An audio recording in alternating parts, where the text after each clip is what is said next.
lang. Nicole Ayala and Diego Bandido.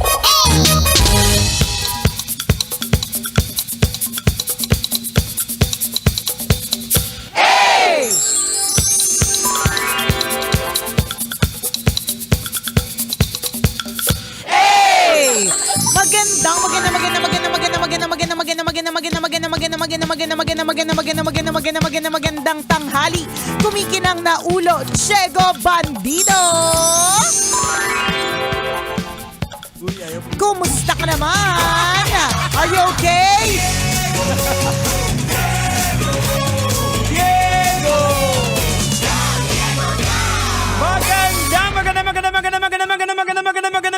Magandang tanghali! Kumikinang ina!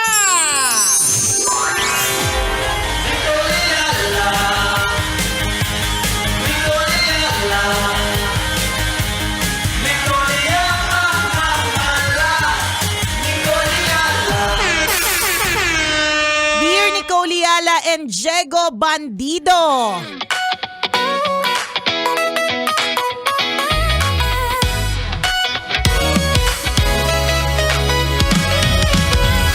Hello po sa inyo and happy Easter pa rin po. Question.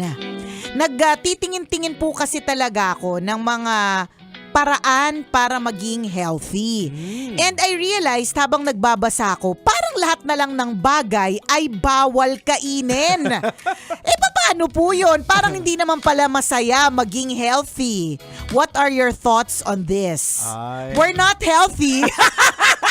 So we do not have thoughts. Kaya nga, PWD kami. Oo, wala, hindi kami healthy, so wala kaming thoughts. Ang sa akin lang, ang ramdam ko dyan na kabisyo, kung what works for you, yun lang siya. Kasi, kapag ka sinunod mo kasi lahat ng mga ginagawa, lahat ng mga bawal, lahat ng mga hindi pwede, talagang masistress ka kasi Correct. ano na lang ang kakainin, di ba? Tapos, iba-iba din kasi talaga tayo ng budget. Ayan. Iba-iba talaga tayo ng kultura. Iba-iba tayo ng sistema, dynamics, Ayan. iba-iba.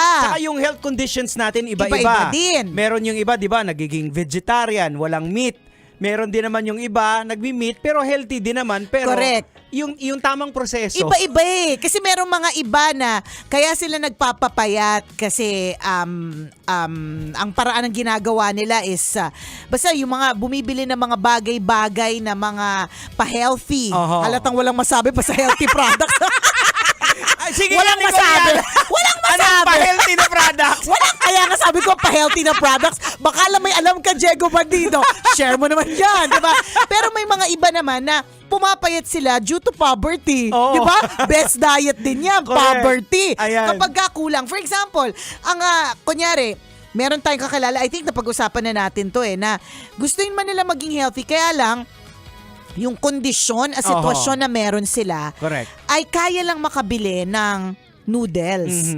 At ang noodles na yan, ay sasabawan pa ng matindi na good for maraming tao kasi yun lang din ang budget. Tama. So hindi natin masabi talaga Pero kung ikaw, kabisyo, dun sa nag-PM sa atin, total naman nagbabasa-basa ka, ang advice lang namin sa'yo, kung katiwa-tiwala kami, kasi parang hindi, kasi PWD nga kami. Ang ma-advise namin sa'yo is, what works for you? What works for your budget? Ano ba yung pasok sa lifestyle na Correct. meron ka? At higit sa lahat, kung talagang health concerns, medical practitioner Tama. talaga ang tatanungin. Huwag ka kaming tatanungin. Wag kami na Wasak nga kami. Correct.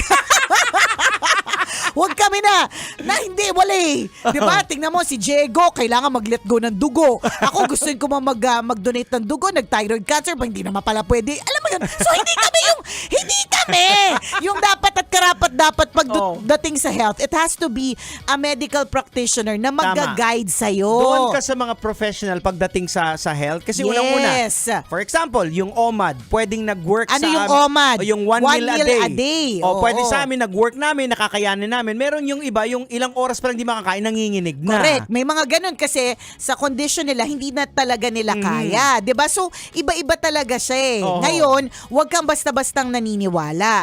Dahil nandyan ka rin na rin lang naman sa internet, i-double check mo at i-triple check ilan na ba. Parang kumbaga sa kumbaga sa produktong bibilhin online, titingnan mo muna yung reviews. At Tama. yung reviews na titingnan mo, AI generated lang ba ito? Ayan. Mukhang galing sa trolls, galing sa taong, 'di ba, iilan Oho. o mukha talagang mga legit. Pwede mo munang i-check, Tama. double check. Yun lang yung pwede namin ma-advise sa'yo Oo. kasi hindi ko nga alam kung ano yung mga healthy products, 'di ba? Wala akong masabi. Pero at least lang yung make sure na ang fina-follow mo na health guru talagang expert tungkol diyan at hindi lang content creator na natutunan ang ganitong klaseng bagay. Kasi kailangan, pag health po, mahirap yan. Huwag ka maniniwala sa mga basta-bastang ituturok, papayat. Ayan. Kailangan yan, may guidance. Tsaka tandaan mo, kahit AI, yung natutunan namin, nagha-hallucinate. Correct. Ano ibig Diba? sabihin ng hallucinate? Hindi niya pa rin alaman lahat. Dilulu. Correct. Nagdedelulu yan.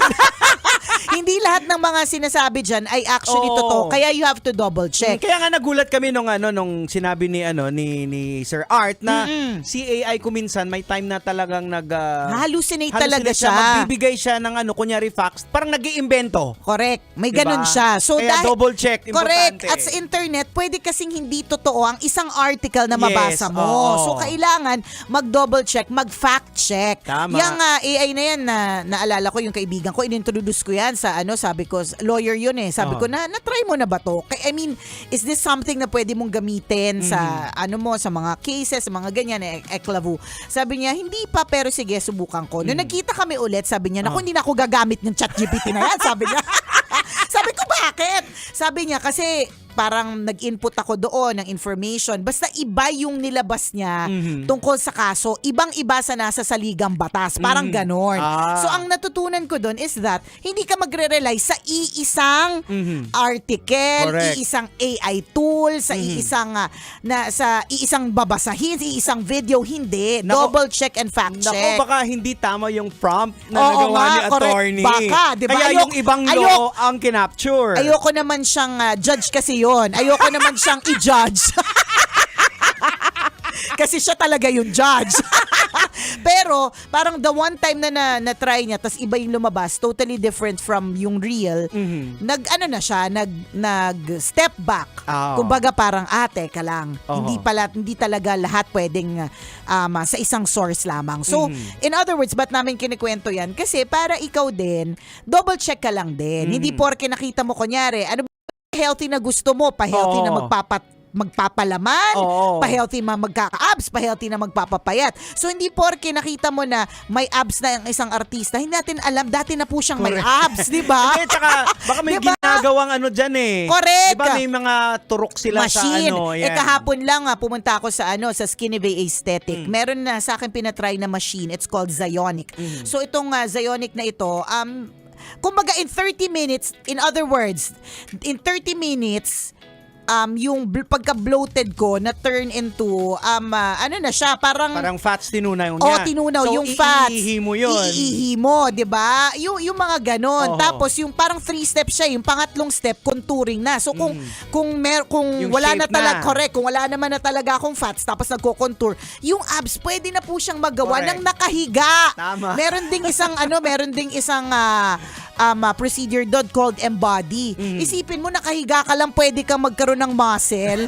Ganun na po yung ganun na po yung teknolohiya ngayon, Ayan. 'di So, kung may ba? nakikita kang nag-i-endorse na may abs, tapos eto yung iniinom ko. Oo, correct. Ayan. Double check ka muna. Double check mo. 'Di ba? And it's important na yung ifa-follow mo, 'di ba? Ito yung kahalaga ng pagkakaroon ng mga influencer. Yung mag-i-influence sa buhay mo, actual na Correct. katiwa-tiwala, hindi yung sikat lang. Pero syempre, ang mga sikat kasi, kaya di naman sila kinukuha kasi alam naman din nila na, mabuting influence din naman Correct. sila sa mga tao, ganyan. Basta, in other words, double check, wag maniniwala sa isang article at saka yung sa sinasabi mo na mahirap maging healthy, mahirap talaga. Oo. Sa totoo, kapag halimbawa nagpa-blood chem ka tapos lahat na pina-check mo, ang Mataas. una namang sasabihin ng doktor, lifestyle change Yes. Bago niya sabihin na, gamutin na natin yan agad-agad. Oo. Una munang, try muna natin 1 month ha. Oo. Magbawas sa ganito, magbawas sa ganyan, 'di ba?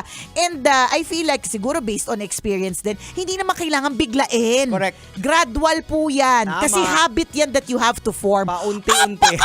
Akala mo naman makapag-advise. Akala mo hindi. PWD. Nakakaloka. Akala mo hindi kumakain ng chichirya? magpa-microwave ng popcorn bago pumasok ng boot. 'Di ba? So, yan, kunyari yan, pagdating sa health, do you follow yung yung mga tulad namin ni Diego? Pwedeng oo. Ang mapipick up mo sa amin ay yung mga mali ginawa na wag mo nang gagawin. Correct. Oo. 'Di ba? Para hindi ka din maging PWD. Yung mga Ayan. ganon. So, gaya nga nagsabi ni Nicole, di ba? Gradual, paunti-unti, dapat may baby steps. Tama. Hindi yung agad-agad ito yung gagawin mo kasi masashock din yung katawan mo. Correct ka. So, unti-unti din halimbawa, bawas lang ng kanin muna. Correct ka. Instead Kasi na habang tumatagal, nag-i-evolve ka rin din nag-adjust din naman yung katawan Oo. mo eh. So kunyari dati 1 cup of rice. Ayan. 'Di ba? Kalahatiin mo lang, Oo. 'di So, ba? basic muna. Pag tumagal na, mag-a-advance yan eh. True. Maghahanap, parang running, nagsisimula ka sa 3K. Correct. Hanggang Parang sa bibitin ka eventually, na. Oo. nagulat ka, Oo. nagmamarathon ka Ayan. na, Ironman. Correct. 'Di ba? Oo. O kaya next time audition ka na bilang Avenger, 'di ba? Pero nag-umpisa ka. Nag-umpisa ka sa baby step. Tama. 'Di ba? Na Oo. nag-try ka maglakad Sinimulan sa mo yung basic. Correct. Oo. So ganun muna kasi nakaka-overwhelm talagang information. Yun yung I guess na feeling ko dahilan kung bakit parang nalulurky itong Oo. nag-message sa atin kasi ang dami masyado ang information Ayan. po pag nag-overload po talaga sa utak natin, hindi po talaga ito nakakabuti. Doon ka sa what works for you. Correct. Yun ang pinaka-importante. Tama. Hindi mo pwedeng halimbawa, gusto mo yung ginagawa ng isang idol mo, iniidolo mo na Oo. sexy talaga. Correct ka. Gagawin mo agad-agad yun. At saka hindi rin ganun yung effect sa'yo, di ba? Oo. Parang ito yung reminder sa akin, sorry kung di ka makaka-relate dito, Diego, ng mga kaibigan ko nag-work sa mga salon. Okay. ang lagi nilang sinasabi sa akin, sabihin mo naman sa followers mo na hindi porke ang gusto nilang gayahin na hairstyle for example Yung sa ni Marian picture, Rivera, magiging ganun din ang itsura nila. Kasi iba yung texture ng hair ni Marian Rivera Oo. sa texture ng hair nila. Tama. In other words, iba-iba kasi talaga. Correct. May mga buhok kasi, usapan buhok. Oo. May mga buhok na talagang pag kinulot mo, maganda yung kanyang Correct ka. pagkakulot. Meron May mga naman iba, din na manipis, hindi kakayanin. So, iba-iba talaga. Hindi Oo. porke, nag-work sa kanya, mag-work din sa akin. Oo. Try mo lang. Correct. If it works, edi good for you. Oo. If not, try another. Hanap ka iba. Oo, ganun lang yon ha. Good luck sa iyong bongacious na Oo. health journey. Ang pinakamahalaga, you want to start Yan. it. Gusto Yun. mong umpisahan. Correct. Kasama niyo pa rin po ang tabalang kumikinang. Ako pong kumikinang ulo, Diego Bandido. At akong kumikinang ina mo, Nicole Liala. Kailangan pa bang i-memorize yan? Basic!